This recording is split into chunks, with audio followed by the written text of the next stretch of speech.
A baby was separated from her family. After 37 years, her brother tried to look for her.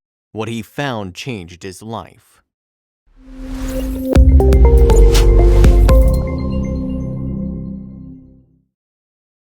But before we start, please take a moment to give this video a like, subscribe to HappyWorld, and hit the bell so you'll never miss these great stories. Having a child is a beautiful experience for some, but sometimes kids are separated from their parents and siblings, and it's almost impossible to imagine what a family would go through if that child was stolen from them, kidnapped. It happened with a family, and who came to their rescue after more than 3 decades? The answer is astonishing and hopeful.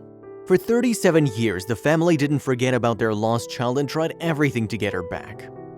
Just like all other days, Steve Inman's baby was 2 months old, and his wife Donna had taken him to bed, but Steve was still awake. Like most nights, he thought of the tragedy that struck his family a long time ago. He spent some time wondering if he was ready to go down the memory lane, and then decided to go there even if he wasn't. It was an incident he shouldn't be allowed to forget.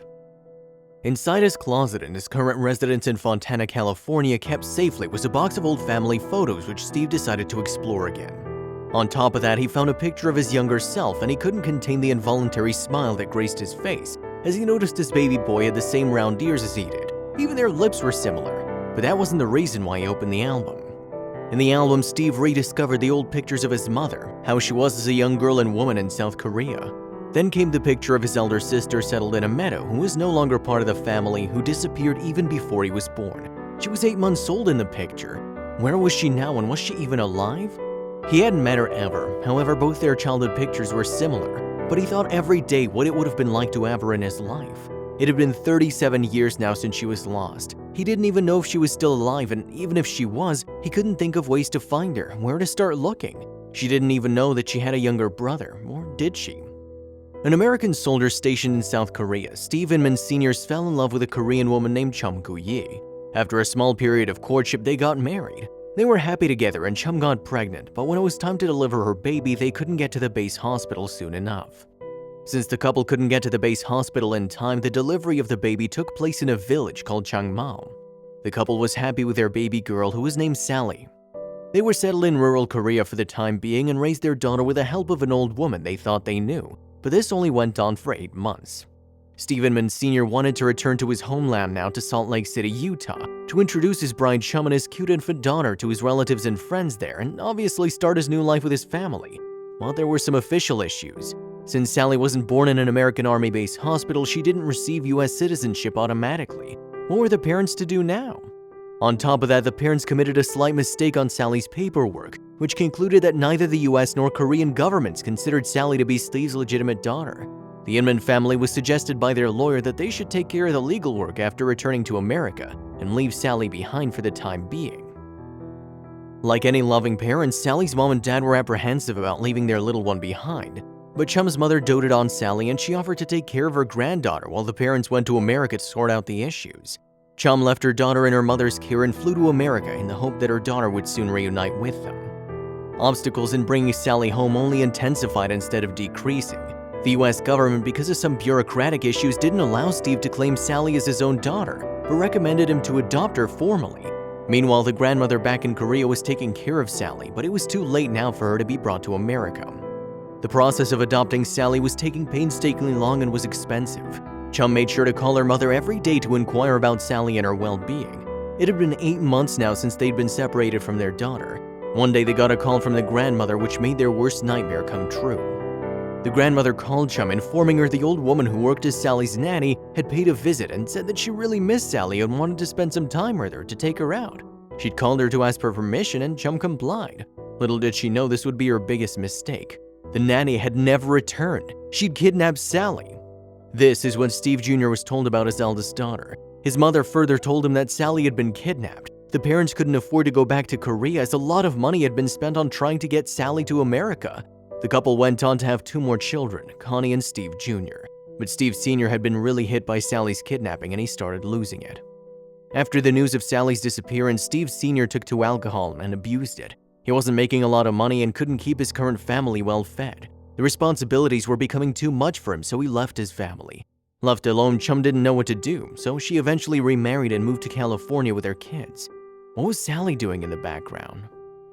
Instead of being at the back of her memory, Sally was thought about actively. Chum told both her kids about their eldest sister. She actually took them both to Korea more than once to look for Sally, but all their trips proved to be a failure. During family gatherings, the girl's absence weighed heavily. An uncle in Christmas dinner would comment, "Sally should be here." Sally's pictures were kept in the house to remind everyone of the lost family member. Little Steve Jr. would often think of his sister's fate. Was she even alive? As he grew up, the urge to find her only grew stronger, and then came the age of the internet, which made many things easier. Steve Jr. decided to test the ability of the internet, see if it was as powerful as people claimed it to be, and he used it to look for his lost sister. Steve thought of employing a private investigator to look for his lost sister, but just the first installment of payment was $30,000, and Steve Jr. couldn't afford it. He was advised by his father, who'd abandoned their family long ago, to just give up his search, but Steve Jr. refused. He used to type his sister's name in the search engine, but realized the nanny might have changed her name. Steve Jr. did everything he could to find his sister that people did to find the people they lost years ago. He emailed his story and the details about his lost sister to news stations in hoping of getting them interested. He even wrote to Oprah, hoping to get her attention so he could get on stage to talk about his lost sister. None of this seemed to work out. Then he came up with another idea. The night he was going through the albums, he was 33. Life had moved on, but the thought of Sally always remained, and he had an idea. He read many stories about people who'd been united with their loved ones after searching for them on Facebook. So Steve Jr. decided to put up a Facebook page in the name of his lost sister. The response was quite disappointing initially. Hoping his sister was on the social network, no matter by whichever name, Steve Jr. set up a page named Sally and Mon, Missing Child. If she was alive and grew up in Korea, then the nanny could have probably given a Korean name. He also uploaded 12 photos of Sally on the page and gave details of her abduction, hoping some positive response would come from it. In the About section of the page, Steve decided to write Sally's story. "I was last seen in the city of Changmal near Camp Casey in South Korea. I've been missing since February of 1974. Please post this where you can, and hopefully through social networking we can help me reunite with my long-lost family." It was a long shot, but worth a try. Steve Jr. had put up the post in the hopes of reuniting with his sister, but initially the idea backfired. People can be really evil. They pulled pranks on him, bombarding him with texts and calls claiming to be Sally or her children. This went on for months and Steve started losing hope, but one call changed everything. In an interview with the Pasadena Star News, Steve observed, "It was like a normal day, laying around watching the Food Network, and then the phone rang. Steve let it go to voicemail as the number was unknown. When he heard the voicemail, he thought it was another prank, but it turned out to be a life-changing call. The voicemail said, 'Steve, I was on your Facebook and I noticed you were looking for your sister and I read the whole thing.' There was a woman's voice and Steve held his breath. 'And I would like you to just give us a call because the girl you're looking for is actually my mom.' Was it another prank? Should he call back? But if he didn't, he would be in suspense forever, so he did call back. Steve called back and the woman picked up. She passed the call to her mother, who said, 'Is this Steve? This is Sally.' Steve's heart was fluttering with anticipation, but he was also apprehensive somewhere. The woman continued, 'I have those same pictures.' And all Steve could think of was whether he could trust the woman or not. On the other hand, the could-be Sally was waiting for some sort of an emotional outburst from Steve, and all he could think of saying, 'Maybe we could take a paternity test.' The woman's tone sounded offended after this, and she replied in annoyance, 'I know who I am. I don't need a paternity test.' This was a problem, but what was the solution? Why was a paternity test unnecessary? Because the woman said, 'Well, my mom would know it's me because I have a birthmark on my lip.' Steve was struck. He knew this was Sally. His mother had told him about the birthmark. In the interview, he said, 'That was a secret password,' he continued. 'That was information we didn't post, but where had she been all this time?' Steve cut the call with his sister to call his mother and connect them via conference call. He explained everything to his mother and told her about the birthmark. When they were connected, Chum could only cry, 'I'm sorry I don't know what happened.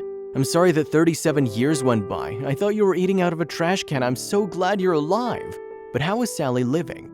Obviously, Steve and his mother wanted to know what was Sally's side of the story. Sally told them that she'd been told she was adopted by her nanny and her biological parents had cut her off and stopped sending her money or letters after going to the US.